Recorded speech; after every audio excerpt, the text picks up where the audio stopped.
I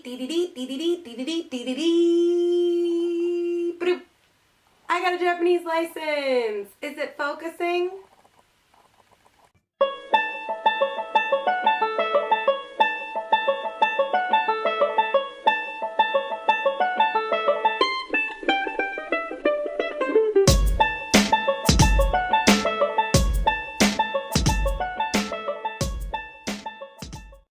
Hi guys, welcome back to Diet in Japan. My name is Brooke. I am on a diet in Japan.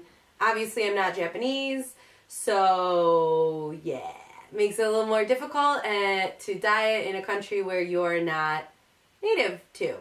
But anyways, today's video is not going to be very much about dieting. In fact, today's video, you might already know from the title, is about how to get a Japanese driver's license. I got a Japanese license! Finally. I mean, I don't have a car, but my partner has a car, and we've been talking about taking like a road trip for a long time across Japan. And so, yeah, now that I have my license, we can kind of take turns driving, and it'll be more even and more fun. And also, life is just more convenient, and I feel like a real live adult. If you are from England or some other country like that drives on the same side of the road as Japan does, then you only have to take a very, very easy 10-question written exam, and the questions are like, do you think it's okay to drink and drive? If a policeman tells you to stop, should you stop? Kind of thing. It's like all true or false, and as long as you get at least 7 out of 10 right, you pass, and then you just get your license. But if you are from America or another country where you drive on the side of the road that we drive on in America, I think it's, the wheel is on the right side, then we drive on the left side. If you drive on the left side, I think, like in America, then you have to take a driving test as well. So if you have an American driver's license, then you don't have to go to driving school in Japan. In Japan, all Japanese people that don't have a license from another country, like for example, my partner got his American license when he was 18 and living in the United States.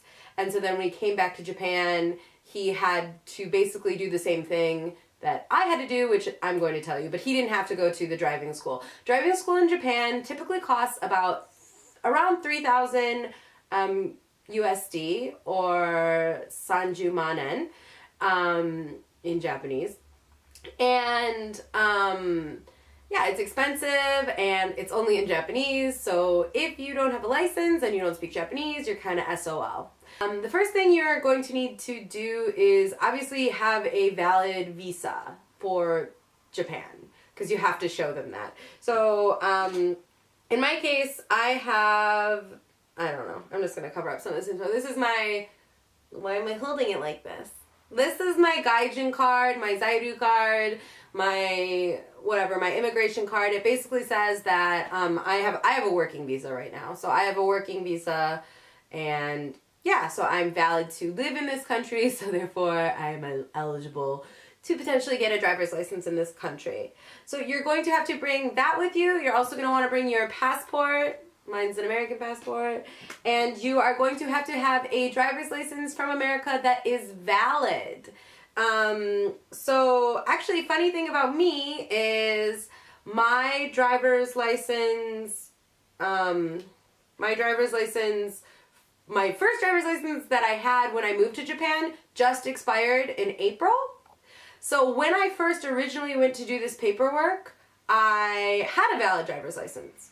But then it expired, and I was really nervous, and I was like, oh no, oh no. Thank God, because I had renewed my driver's license in person 4 years ago, I was able to renew online again, and I was able to renew online, and yeah.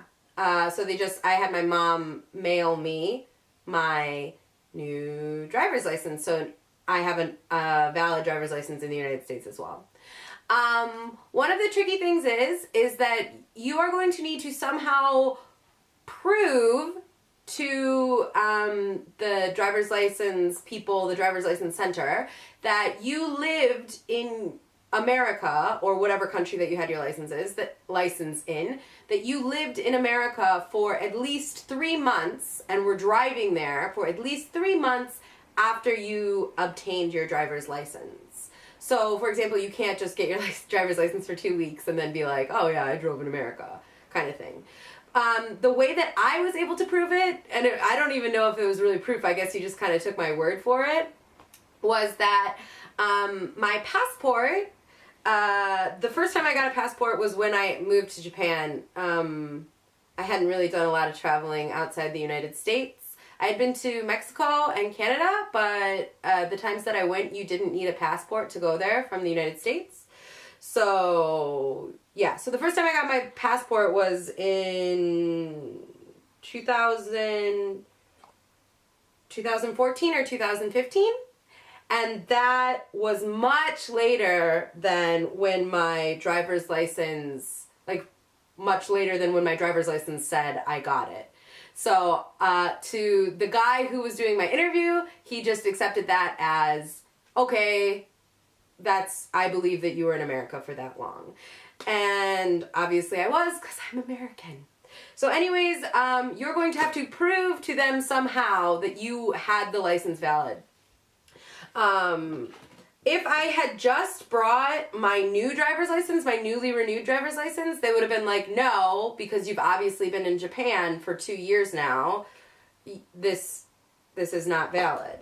But because I had both, it's important to have both if you're you have one that's expired and then one that you renewed kind of while you were living in Japan, that's fine. One of the important things to note is that actually every, it's Menkyo Center, Menkyo means license, every driving license center has different kind of people and they'll have different kind of feelings or different kind of attitudes to what they think is okay. I heard, actually a lot of people told me no, they're not going to let you do that. They're not going to let you do that because your license has expired. But actually, I called the guy and he said it was fine and I actually had 0 problems. So just be aware that people might tell you no, but actually, in this case, if you have 2 licenses and one is from when you did live in the United States and then one you renewed while you were living in Japan, it is actually completely fine. And I got my Japanese license like that. So the first thing that you're going to want to do is, in my case, I had to translate both of these licenses. So you need to get a translation. You need to go to a special office to get, you probably can't even see this. It looks like white paper. Basically, this is a translation. It is a translation of your American license into Japanese. And so you're going to bring your translation of your license, your passport, your gaijin card, your Zairyu card, your license or licenses in my case, and you're also going to need to take one of these little interview pictures or whatever they call it, little photo booth pictures. In Japan, there are these little photo booths outside of a lot of convenience stores. So it is important that you do not smile in this picture, that you do not show your teeth. Otherwise, they're going to tell you to take it again. After you get all of these documents, and I'll leave some links down below to where I kind of learned how to do this, you are going to go for a kind of preliminary interview at the Menkyo Center or the License Center. Most of these places are only open on weekdays. So if you have a job, you're going to have to take the afternoon off. So they're only open on weekdays and you're going to go, and my particular location was only open from, you have to arrive at 1 because there's only a 30-minute block that they're going to talk to you in. So between 1 and 1:30, I had to go. And so I went, and if you do not speak Japanese very well, the people there will not be able to speak very much English, probably. Especially if you're out in the countryside. If you're in Tokyo, you might have a better bet, but you're either going to need to be pretty good at Japanese or bring an interpreter, a friend, whatever. Then they will have an interview with you. In the interview, they're going to ask you the stupidest fucking questions you've ever been asked in your life. I read online that there were going to be stupid questions, like kind of difficult questions. And not difficult as in like, oh, like, I don't know, like, what is the square root of pi times 12? Something like that. No, difficult is like, just like fucking ridiculous. Why would you even ask that? Like, it literally doesn't matter. It is so stupid. I honestly have no idea why they ask these questions. Some examples of questions they're going to ask you are going to make sense. Some of them are going to make sense. Some of them are going to be like, how long were you driving for? What was the company that you like, did you go through the DMC or whatever? DMV. In Michigan, it's actually called something else. We call it the Secretary of State, but I think it's like a branch of the DMV. Anyways, they're going to ask you some questions that like make sense because they're just trying to know like about what your experience was for driving. And then they might ask you like, did you go to driving school? And you'll be like, yes. And for me, I'm now 29. I went to driving school when I was 15 years old, so that was 14 years ago. And they asked me questions like, how much did you pay for the driving school? Just questions that are hard to remember, like, how many hours did you have to drive together with a parent or whatever? And like, basically, I don't think there are any wrong answers. Just shoot high. Like, I couldn't remember, so I was just like, maybe 30? And like, that seemed to satisfy him. But the question that was like, how much did you pay for driving school? Why does that matter? One. And two, I don't remember at all. It's going to take, like, depending on how ridiculous the questions are that they ask you, it's going to take, like, 30 minutes.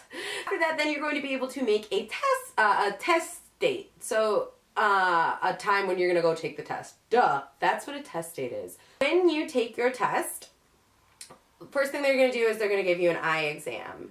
And the eye exam consists of a bunch of the letter C and like the direction the opening in the C is facing. After you're finished with the vision test, you will go and take the same written test that I talked about earlier that people from England take. It's 10 very easy questions. You can take practice tests online. They're very simple and they're very obvious.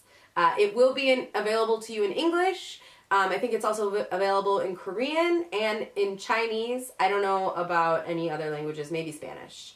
After that, you will have to take the driving test. At my particular location, they allowed, it's all in a group. So there were 3 of us. There were 3 foreigners. There was like a Chinese guy and one other American woman with me. And after we all passed our vision test and our written test, it was time to take the driving test. They will allow you to look at the course and see the course, and they'll give you a course map that looks something like this. Like, you have to take it on a course in Japan. Like in America, we go out on the actual road. In Japan, it's on a course. And an important thing to know about taking the driving test in Japan, and just about taking tests in Japan in general, is that half the battle and half of what the test is about is your ability to be able to take the test. So that means knowing how to take the test. That's true for like a lot of high school exams here, or any kind of test you take. It's like being prepared to know the steps of the test and what is expected of you in the test. And then the other half is like your performance in the testing. So, what I did to prepare for that was I went to a driving school in Fukushima for 2 hours on 2 different days. So I had 4 hours of like, basically like, obviously I know how to drive, but basically learning what the instructor who would be judging me, what he was looking for in terms of taking the test and what would be an automatic fail. So some things that will automatically fail you are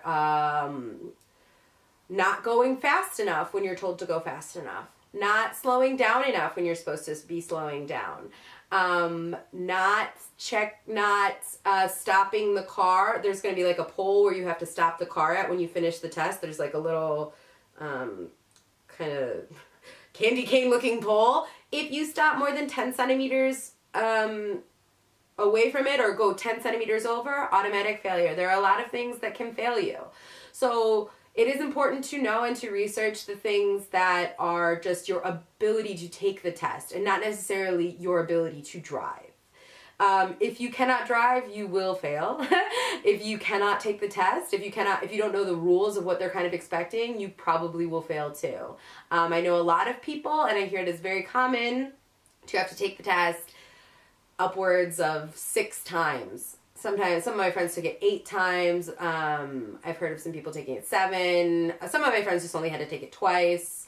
I really thought I was going to fail the first time. Miraculously, somehow, I succeeded on the first go. And, yeah. I'm going to give you some tips about how to do that, but let me get back to the course. So some places will let you walk the course. In my case, the instructor drove us in the course and showed us where we were going to go. And then he lets you do one little small loop just to check, like, the car. Kind of, you know how brakes in cars are all different? Just so you can get a feel for the car. And that's it. But you don't have to memorize, there's like a red line here, you don't have to memorize the course. Like, where you're gonna, the directions you're gonna go, because there's numbers and like he'll tell you, stop here, turn right here, turn left here. So some things that will help you pass and that I believe helped me to pass my first time are, 1, saying yoroshiku onegai shimasu before you start the test. So being very friendly and very cordial, like yoroshiku onegai shimasu means like, in some cases it means like thank you in advance. We don't really have a translation for it in English, but if you live in Japan, you probably know what yoroshiku onegai shimasu means. So just please, that will help. He's gonna like you, he's gonna appreciate that you're being polite. So say that. When you are driving, be sure whenever he or she gives you a direction or an instruction, you say, hi, hi, hi. Just say yes to everything they're saying. Don't try to get in a conversation with him. They're not there to be your friends. They are not there to shoot the shit with you. Like, just listen to the directions that they're giving you. Even if you're very good at Japanese, just like follow the directions. You're there to do a task. The task is to take a test. So be kind, be friendly, but just do what you're supposed to be doing. Another tip that I would say is make sure that you, upon getting in the car and exiting the car, you are doing all of the steps that you need to do. I'm not going to go through all those steps right now, but there are like kind of ridiculous things. For example, checking under the car, looking under the car before you start the test. That's a thing that they make you do, even though you're on a course, and like, why would there be anything under the car in this sterile testing environment? It is just something that they want you to do, part of your ability to take the test. So just make sure that you follow those little things. The next thing would be that when you are going to change lanes or turn, it is important that you look and make it obvious that you are looking at all the mirrors. So for example, if you're turning right, you go center rear view mirror, side view mirror, click the blinker, and then look over your shoulder, and then you merge or turn. So there are orders and steps, and that's important to know. If you're able to go to a place to practice, I had to go all the way to Fukushima, which is far away from where I live. Because I'm not taking like the full Japanese driving school course. I was only taking like driving practice for a few hours with the instructor. And I don't have an international license. I had to go to like a special school. The special school nearest to me was in Fukushima. Okay, so this video has gone on for a very long time and it might be kind of disorganized, but I'm excited. I got my license and yep. So excited. And I just wanted to share with you guys some tips on how to get your license in Japan if you are American. So yeah, thank you guys so much for watching. I'll see you in the next video. Bye!